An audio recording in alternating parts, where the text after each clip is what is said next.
Well what more can you expect यार, मतलब it has to go this way. अगर NPL आपको अपने आप को डिफाइन कर रहा है, फाइनल तक पहुंच रहा है, तो कोई भी टीम वहां पर हो इतनी आसानी से नहीं पहुंचने वाली। हालांकि एक लो स्कोरिंग मैच जरूर था, लेकिन वो low scoring match low scoring thriller बन गया दो मेन प्लेयर्स की वजह से। एक बहुत ऑब्वियस आपको, जिमी नीशम ने पूरा गेम का कोर्स बदल दिया, लेकिन वहीं पर दूसरा खिलाड़ी बिपिन शर्मा। बिपिन के बारे में अगर आप आज से 20-25 दिन पहले, मतलब कोई भी, खुद बिपिन भी 20-25 दिन पहले इस गुमान में नहीं होंगे, ये नहीं सोचा होगा कि एक ऐसे थ्रिलिंग मैच में जिमी नीशम उनके सामने बल्लेबाजी कर रहे होंगे, 16 बॉल में 45 रन मार करके वो खेल रहे होंगे और उन्हें गेंदबाजी करनी पड़ेगी और मैं उनका विकेट ले लूंगा। हाँ, वो चॉप जरूर हुई बैट के नीचे से, लेकिन वो एक ऐसा मोमेंट है जो बिपिन को तो खैर याद रहने वाला। वही एक जबरदस्त स्पेल, और हर मैच में, जैसा मैंने आपको पिछली वीडियो में बताया था कि he is that one guy जिसने हर मैच में विकेट लिया है, and to his 8th game उसने आज भी वही काम किया। उसने आज भी अपने मैच में विकेट लिया। इनफैक्ट आज जब वो एक ओवर आया जहां पर ही changed everything, I am very sure कि कैन अब इस पर कुछ खास नजर रखेगा, because there is something about this guy. आप देखो, आज के मैच में सबसे ज्यादा, आई डोंट नो आपने क्या नोटिस किया, बट मैंने जो सबसे ज्यादा नोटिस किया वो ये कि एक तो नीशम थे। नीशम वाज एकदम रिलैक्स, बिकॉज वो दिख रहा था यार उसके पास एक्सपीरियंस है। नीशम भी हर्ष सागर के आउट होने के बाद, मैंने आपसे पहले भी काफी बार कहा है कि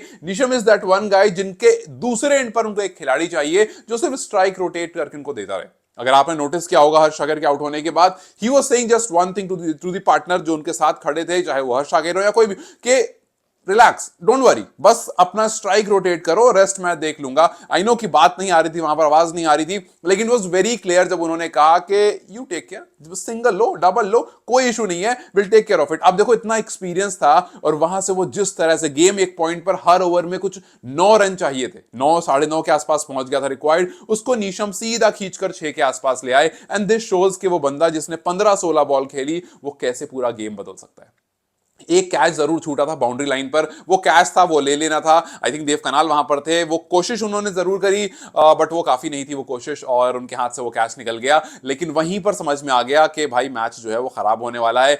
विल बोसेस्टो उनको सेम लेंथ पर चैलेंज कर रहे थे, ऑलमोस्ट चैलेंज कर भी दिया था, बट वहां से गेम निकल गया। फिर उसका 15th ओवर जहां पर सोमपाल कामी लुक्ड क्लूलेस, मतलब I have to be very honest, Sompal Kami उनके शॉट के हिसाब से फील्ड चेंज कर रहे थे, और ये एक बैट्समैन को बता देता है कि भाई जो फील्डर है ना वो प्रेशर में आ गया। बिकॉज एक बार उन्होंने शॉट मारा, दूसरे उन्होंने फटाक से फील्ड जो है वो चेंज कर दी, और जैसे ही फील्ड चेंज की उन्होंने कवर्स के ऊपर से एक 6 मार दिया। एंड दे शोड के ये पूरी सिचुएशन में जिमी नीशम जो है वो बड़े आराम से इस सिचुएशन को कैरी फॉरवर्ड कर रहे हैं और इत्मीनान से आगे बढ़ रहे हैं। खैर, we must appreciate Bipin Sharma जो कि 16 साल के हैं, उनके सामने 16 बॉल खेलकर 45 रन बनाकर जिमी नीशम खेल रहे थे, और उन्होंने उस परेशानी को जो कि करनाली याक्स के लिए एक्चुअली में एक परेशानी बनी हुई थी, उसको उन्होंने संभाल लिया। और जैसे अगर आपने प्री मैच वाली मेरी वीडियो देखी होगी, तो मैंने आपसे कहा था कि भाई एक तरफ बिपिन है तो दूसरी तरफ ललित भी है। ललित आज जिस तरह से बिपिन ने बॉलिंग करी, कहीं ना कहीं ललित ने भी उसी तरह से बॉलिंग करी, and this was the 5th time जब ललित राजवंशी ने अपने पहले ओवर में विकेट लिया। अब आप सोचो कि ये कितना क्रूशल स्टेज होता है और ये कितना कॉन्फिडेंस देता है आपकी टीम को। हालांकि मैं स्प्लिट में बात जरूर करूंगा, लेकिन इन दोनों, क्योंकि मैंने विपिन की बात की तो मुझे लगा यार ललित के बारे में बात करनी साथ में जरूरी है, बिकॉज एक तरफ से अगर एक इंसान होल्ड कर रहा था तो दूसरी तरफ से भी दूसरा इंसान होल्ड कर रहा था, और एक मैच में नहीं, ये दोनों वो लोग हैं जो पूरे टूर्नामेंट में अपनी टीम को होल्ड करते हुए चले हैं। सो आई रियली थिंक कि यहां से विपिन तो हमें, ललित का तो हमें पता है कि भाई टीम में वो हैं, आते जाते रहते हैं, बट अब और ज्यादा क्रूशल हो जाएगा उनकी जगह टीम में। लेकिन विपिन को लेकर के किस तरह से कैन आगे बढ़ता है ये देखना बहुत ज्यादा इंटरेस्टिंग होगा, बिकॉज यार how good has he been for Karnali Yaks in this season. So मुझे तो खैर बहुत मजा आया यार, बहुत क्रूशल मैच था, और मुझे मतलब पहली बार ऐसा लगा कि आप एक यंग लड़का जिसके बारे में किसी ने सुना भी नहीं था, उसने पूरे गेम का कोर्स बदल दिया। खैर, अगर आपको करनाली याक्स के बारे में बताऊं, सो ये उनका सेकंड बेस्ट पावर प्ले था। जब वो बैटिंग करने आए, शुरुआत में अच्छी बैटिंग, हालांकि थोड़े बहुत लूज रन जरूर हुए, विकेट्स का वो जरूर हुआ, लेकिन ये अभी तक पावर प्ले उनका जितना भी हुआ है, ये जो उनका पावर प्ले था ये सेकंड बेस्ट था। आप सोचो क्या स्टार्ट मिली थी, सेकंड बेस्ट पावर प्ले, लेकिन जब वो एंड करने लगे तो उनके सबसे कम रन आए इस टूर्नामेंट के। आप सोचो कि लास्ट में आपने कितने कम रन किए कि जो टोटल था वो एकदम स्क्वीज हो गया, आपकी विकेट्स गिरी, और जैसा कल हमने बात की थी कि भाई भाई विल बोसिस्टो को अगर आपने संभाल लिया, अगर आपने चैडविक वॉल्टन को संभाल लिया, तो फिर आप एंटायर टीम को संभाल लोगे। हालांकि Gulshan was looking good, but then unfortunately उनका भी डिसमिसल वहां पर हो जाता है, और फिर उसके बाद लगा कि करनाली के पास कुछ खास ज्यादा है नहीं, and that is the main reason कि भैया आपके बोर्ड पर तो रन ही नहीं थे। जब बोर्ड पर रन, आई रियली बिलीव कि देवर 20-25 run shot, 10-5 minute 20-25 run shot, जिस तरह से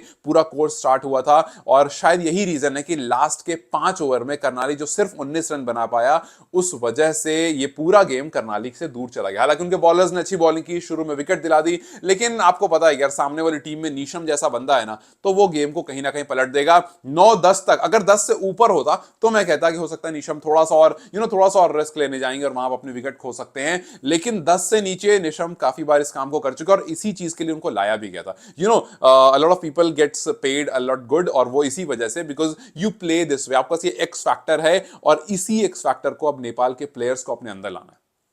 आसिफ को आप देखो, मुझे समझ नहीं, आसिफ का मैंने पहली बार नहीं काफी बार देखा है, वो काफी बार इनकंप्लीट शॉट खेलते हैं। आज भी ऐसा लगा कि बस बैट घुमा दिया, मतलब कोई ताकत नहीं थी उसमें, कोई डेडिकेशन नहीं था, वो बस ऐसा लगा कि हाँ शॉट बॉल आई और आपने ऐसे करके घुमा दिया।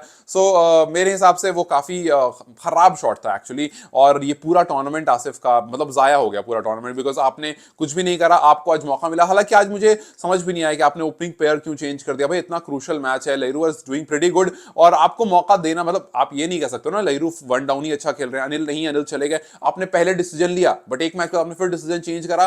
This doesn't look very good from your side. हालांकि आपके पास मयान थे, आपके पास और भी प्लेयर्स हैं जिनको आप ट्राई कर सकते थे, बट यू डिसाइडेड कि नहीं भैया हम उनको भी नीचे करेंगे, और हम एक बार अपना ओपनिंग पेयर जो है वो चेंज करते हुए जाएंगे। वो सोमपाल का over, game changing over, Asif की कप्तानी पर बहुत सारे सवाल कि आपने अपनी बेस्ट टीम, अपनी अच्छी टीम होने के बावजूद जो है कहीं ना कहीं ऐसा लगा कि उस तरह से आपने उसको यूटिलाइज नहीं करा, बिकॉज आप अगर अच्छे से यूटिलाइज करते तो शायद सारी की सारी जिम्मेदारी नीशम के कंधे पर नहीं आती, और आप अपने कंधे पर कोई जिम्मेदारी लेने के लिए मानो तैयार नहीं, बिकॉज ये पूरा सीजन जो आपका गया है उसमें आपके रन्स जो आए हैं वो 0, 36, 33, 16, 4, 2, 23, 11, 4, ये उनके रन्स हैं। तो अगर इस तरह के अगर आप रन्स करते हो, सो प्रीटी ऑब्वियस है भाई कि आपकी टीम जो है वो डोमिनेट नहीं कर पाएगी। अगर दोनों टीम को आप स्प्लिट में देखोगे, तो सबसे पहले करनाली आक्स पावर प्ले में 44 रन बनाती है, 2 विकेट गिरती है, और 50 रन कंप्लीट होते होते उनका 7 ओवर में 50 रन आते हैं। तो जैसा मैं कह रहा था कि पावर प्ले में सेकंड हाईएस्ट उनका रन है, 7 ओवर में आपकी 50 हो जाती है। अब आप एक्सपेक्ट करते हो 13 रन हमारे पास,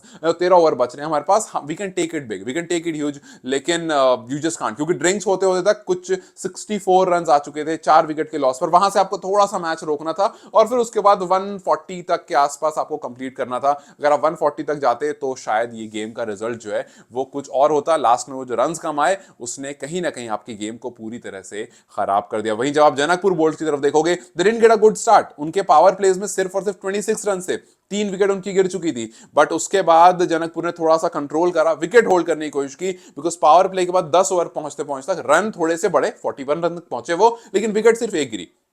वहां से फिर धीरे धीरे उन्होंने कैरी फॉरवर्ड करना शुरू कर दिया, बिकॉज आपके 10 ओवर में 41 रन है, आपको 20 ओवर में 120 तक पहुंचना है, तो जाहिर सी बात है कि यहां से आपको विकेट रोकनी पड़ेगी। विकेट रोकोगे, जिमी नीशम है वो काम कर देंगे, and he exactly did what each and every fans were expecting. So अब सुदर्शन पश्चिम रॉयल्स से आमना सामने होने वाला है, कह सकते हो आप एल क्लासिको, बिकॉज दो बेस्ट टीम जो है वो इस टूर्नामेंट की, जनकपुर ने जैसा स्टार्ट किया था और सुदर्शन पश्चिम रॉयल्स उसी को कैरी फॉरवर्ड कर रही हो जैसा पूरे में खेल रहे हैं। So yes, Janakpur versus Sudurpaschim, I know कि if you look at these both teams, Sudurpaschim holds the edge, because एक स्ट्रॉन्ग टीम है, एक अच्छी टीम है, बट जनकपुर के पास जिमी नीशम है जो काफी कमाल कर रहे हैं, लेकिन उधर भी दीपेंद्र सिंह आयरी हैं। सो यस, एक अच्छा आपको कॉम्बैट देखने को मिलेगा, एक अच्छा फाइनल देखने को मिलेगा। एंड आज हालांकि क्राउड कम था, वी ऑल नो कि फाइनल सैटरडे को है, क्राउड बहुत अच्छा होने वाला है, और सुदर्शन पश्चिम खेल रहा आफ्टर ऑल, तो क्राउड तो होगा ही, लेकिन वी वर होपिंग कि थोड़ा सा आज भी क्राउड होता। हालांकि क्राउड नहीं था, but still it was a fantastic match. Nandan की भी तारीफ करेंगे, बिकॉज जिस तरह से उन्होंने बॉलिंग की